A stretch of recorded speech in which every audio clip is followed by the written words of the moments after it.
Hello students, today 5 questions per day series में this is day number 15 and I will discuss question number 86 to 90।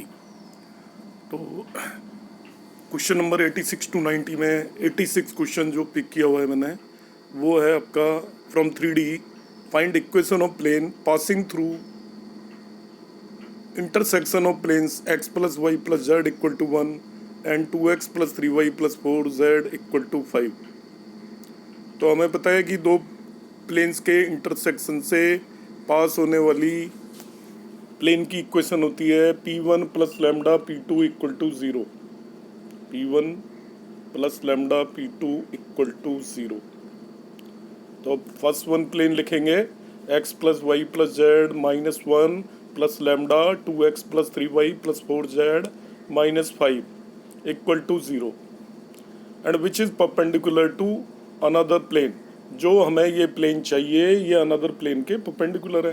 तो दो plane जब perpendicular होते हैं तो कंडीशन होती है A1 A2 plus B1 B2 plus C1 C2 equal to 0। तो ये वाला जो प्लेन आपने निकाला था उसमें x, y और z के कोफिशिएंट को अलग कर लीजिए, वो उसके A1 B1 और C1 हो जाएंगे। और जो दूसरा प्लेन गिवन है आपको उसमें 1 -1 एंड 1 x, y और z के कोफिशिएंट A2 B2 और C2 हो गए। तो इनके प्रोडक्ट का सम 0 ले लीजिए, उससे हमें लैम्डा की वैल्यू पता चल जाएगी। और लैम्डा की वैल्यू को जो आपका ये प्लेन आया था इसमें रख देंगे, उससे आपको डिजायर्ड प्लेन की इक्वेशन ऑब्टेन हो जाएगी। तो आपने किया है तो आपको समझ में आ गया होगा। ये फर्दर कह रहा है जो आपको प्लेन आ रहा है उसकी डिस्टेंस भी निकालिए 136 से। तो किसी भी प्लेन की एक पॉइंट से डिस्टेंस निकालने का तरीका डायरेक्ट फॉर्मूला है ax plus b y plus c z plus d equal to 0 की आपको distance point x1 y1 z1 से निकालनी है। तो वो ax1 plus b y one plus c z one plus d divided by under root of a square plus b square plus c square modulus होती है, it can not be negative. Question number 87 पे आता हूँ मैं। A bag contains 4 red and 4 blue balls. Another bag contains 2 red and 6 blue balls. One of the two bags are selected and 2 balls are drawn without replacement. यहाँ पे ध्यान रखना, it is given without replacement and both are found to be red. Find probability that both are from second bag. This is the question from Bayes theorem. इसमें straight सीधा वो होता है आपका तरीका, आप पहले एक इवेंट ए कंसीडर करेंगे। ए वो इवेंट होगा ऑलवेज जो हो चुका है। तो इस पर्टिकुलर क्वेश्चन में it is given that out of the 2 bags 1 bag is selected and 2 balls are drawn without replacement and both are found to be red. तो ए इवेंट हो गया both balls are found to be red. Event हो गया both are from bag 1 and E2 हो गया both are from bag 2 second bag. तो आपको बच्चों निकालना है P2 ऑब्लिक ए कि जब दो बॉल जो ड्रॉ की वो दोनों रेड थी तो उनके सेकंड बैग में से आने की प्रोबेबिलिटी आपको निकालनी है P2 ऑब्लिक ए। तो अब बेस थ्योरम का फॉर्मूला लिखेंगे सबसे पहले। तो बेस थ्योरम के फॉर्मूले में न्यूमरेटर में आएगा PE2 इंटू PAE2 और डिनोमिनेटर में आएगा PE1 into PAE1 plus PE2 into PAE2। ये आ गया। यहाँ पे P1 और P2 की ज़रूरत पड़ेगी आपको, तो P1 and P2 both half हो जाएंगे क्योंकि दो बैग हैं, दो बैग में से किसी भी एक बैग के होने की प्रोबेबिलिटी हाफ होगी। तो ये दोनों चीज़ें हाफ हो गई। बैग सेलेक्ट किया है, अब बैग में से आपको 2 बॉल ड्रॉ करनी है। आपको PAE1 का मतलब बोथ बॉल रेड हो फ्रॉम द फर्स्ट बैग। तो फर्स्ट बैग में से 2 बॉल रेड होने की प्रोबेबिलिटी, अब देखिए कितनी रेड बॉल्स हैं यहाँ पे 4 है, तो वो हो जाएगी 4C2। तो फेवरेबल केसेस हो गए। और 2 बॉल ड्रॉ किए हैं तो 8C2 आपके टोटल नंबर ऑफ केसेस हो गए। इस चीज़ का ध्यान रखना है आपको। 4C2 डिवाइडेड बाई 8C2 आपका आ जाएगा PAE1। इसी तरीके से PAE2 निकालोगे, PAE2 that is 2C2 divided by 8C2 आएगा क्योंकि सेकंड बैग में केवल 2 रेड बॉल्स हैं। सो दोनों रेड बॉल होने की probability 2C2 divided by 8C2 आएगा। Now you can do it. Question number 88 ले रहा हूं मैं। This is from AOD application of derivative 6 mark का क्वेश्चन है इसमें most of them 86 is 6 marker 87 6 marker 88 6 marker 89 6 marker 90 4 marker है। A tank with rectangular base and rectangular sides open at the top is to be constructed so that its depth is 3 metre.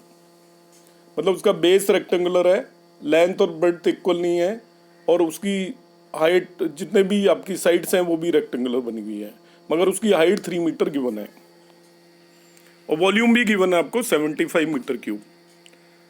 A building of tank cost ₹100 पर metre square, मतलब area wise cost दे रखी है उसकी for the base and 30 पर metre square for sides. तो पहली चीज क्या है, आपका जो टैंक बनेगा उसका एक बेस होगा और 4 साइड्स होंगी। ओपन एट टॉप है तो 4 साइड्स होंगी। तो हम क्या ऐड कर लेते हैं, उसकी हाइट तो आपको दे ही रखी है। तो बेस में 2 डायमेंशंस होती हैं, one is the length and second one is the breadth. तो लेंथ हमने x मान ली, विड्थ हमने y मान ली और उसकी हाइट 3 है। तो आप सबसे पहले इसका एरिया कैलकुलेट करेंगे, एरिया ऑफ बेस। तो एरिया ऑफ बेस हो जाएगा आपका x इंटू वाई और सभी साइड्स का एरिया आप निकालेंगे, सभी साइड्स का, ऑल 4 साइड्स का। तो 2 साइड्स का 3 इंटू एक्स होगा और 2 साइड्स का 3 इंटू वाई होगा। 2 साइड्स का 3 इंटू वाई होगा। ये तो हो गया इसका एरिया, सरफेस एरिया। इसको 2 से भी मल्टीप्लाई करेंगे क्योंकि ये तो एक फेस का है और ये एक दूसरे फेस का है। इस तरीके से this the total surface area हमने निकाल लिया। बेस का x इंटू वाई है तो एक पर्टिकुलर साइड का x इंटू 3 होगा, उसके अपोजिट साइड का भी x इंटू 3 होगा, एक साइड का y इंटू 3 होगा और उसके अपोजिट साइड का भी y इंटू 3 होगा, क्योंकि डेप्थ 3 दे रखी है। अब मगर आपको x और y 2 वेरिएबल आ गए, इसको मिनिमाइज करना है। सबसे पहले आपको कॉस्ट मिनिमाइज करने के लिए टोटल एरिया मिनिमाइज करना पड़ेगा। हमें कॉस्ट तो हम बाद में निकालेंगे। तो यहाँ पे जो 2 आपके फैक्टर आ रहे हैं x एंड y, तो सबसे पहले आप इसका वॉल्यूम निकालिए। अब x into y into 3 volume हो जाएगा, because length is x, width is y and height is 3 and that is given equal to 75। तो इससे x इंटू वाई 75 हो गया बच्चों, y equal to 75 by x हो गया आपका। अब जो एरिया का आपने एक्सप्रेशन निकाला है उसमें आप इनको पुट करके इसको कैलकुलेट करेंगे। y is equal to x y 75 आ रहा है, तो एरिया के लिए हमने देखिए क्या डेरिवेशन निकाला था, टोटल एरिया ऑफ टैंक, जिसे आपने मिनिमाइज करना है। The question is to minimise the area of tank, मतलब कॉस्ट मिनिमाइज करने का मतलब एरिया ऑफ टैंक मिनिमाइज करना है। तो a इक्वल टू आपका आया था x Y plus 6x plus 6y। तो एक्स वाई को 75 पुट कर देते हैं, प्लस 6 इंटू एक्स को एज इट इज रखिए और y को 75 डिवाइडेड बाई x कर दीजिए। देखिए we have area in terms of single variable x। अब dA बाई dx निकालोगे, उससे 0 पुट करोगे, x की वैल्यू जो भी फाइंड आउट होती है नोट कर लेंगे, फिर उससे हम d2a अपॉन dx2 निकालेंगे। x की जिस वैल्यू पर वो पॉजिटिव आएगा उस पे हमें एरिया मिनिमम मिलेगा। तो हमें पता चल गया x की किस वैल्यू के लिए एरिया मिनिमम है। उसको x y is equal to 75 में पुट करके आप एक डायमेंशन x निकाल ली, दूसरी डायमेंशन y भी निकाल लेंगे एरिया मिनिमम होने के लिए। अब इसमें जो कॉस्ट है वो बेस की अलग दे रखी है और साइड्स की अलग दे रखी है। तो बेस की कॉस्ट अलग निकालेंगे, वो हो जाएगी x इंटू वाई, तो बेस का एरिया हो गया, उसको उसकी कॉस्ट से मल्टीप्लाई कर देंगे तो बेस की कॉस्ट आ जाएगी। इसी तरीके से हम ऑल 4 साइड्स की कॉस्ट भी निकाल लेंगे। नेक्स्ट क्वेश्चन पे चलता हूँ मैं। आपको मैंने एक्सप्लेन करने की ट्राई की है। Still if you have any problem in the questions तो आप फिर मेरे से पूछ सकते हैं। तो ये जस्ट मैं आपको इन्हीं क्वेश्चंस में केवल हिंट ही दे रहा हूँ, ऑल्दो मैं सारी चीज़ें बता दी है। Question number 89, this is from NCERT. A point on the hypotenuse of A right triangle is at distance a and b from the sides of triangle, show that minimum length of hypotenuse. तो NCERT का question है, मैं आपके ऊपर छोड़ता हूँ, आप इसे कर लें, होपफुली आप कर पाएंगे। यदि आपने एनसीईआरटी किया तो क्वेश्चन नंबर 90 पे आ जाता हूँ। ये जस्ट क्वेश्चन आता है इसलिए मैंने लिया हुआ है, इसमें कुछ खास है नहीं, एक मैट्रिक्स ए दे रखा है, उसको सिमेट्रिक एंड स्क्यू मैट्रिक्स में एक्सप्रेस करना है। तो ए जो भी मैट्रिक्स होता है उसको सिमेट्रिक और स्क्यू में एक्सप्रेस करने का तरीका होता है A half A plus A transpose plus half A minus A transpose लिख देते हैं। देखिए ए ही है अभी भी, जो A plus A transpose will be the symmetric matrix and A minus A transpose will be skew symmetric matrix. Steps ये होंगे, आप ए ट्रांसपोज निकाल लेंगे। सबसे पहले ए में ए ट्रांसपोज को ऐड कर देंगे, जो भी आएगा उसका हाफ, वो सिमेट्रिक पार्ट हो गया। ए में ए ट्रांसपोज को सब्ट्रैक्ट कर देंगे, जो भी आएगा उसका हाफ कर देंगे, वो आपका स्क्यू सिमेट्रिक पार्ट हो गया। And we'll express A as half of A plus A transpose plus half of A minus A transpose. तो होपफुली अब ये सभी क्वेश्चंस आप कर पाएंगे। Thank you.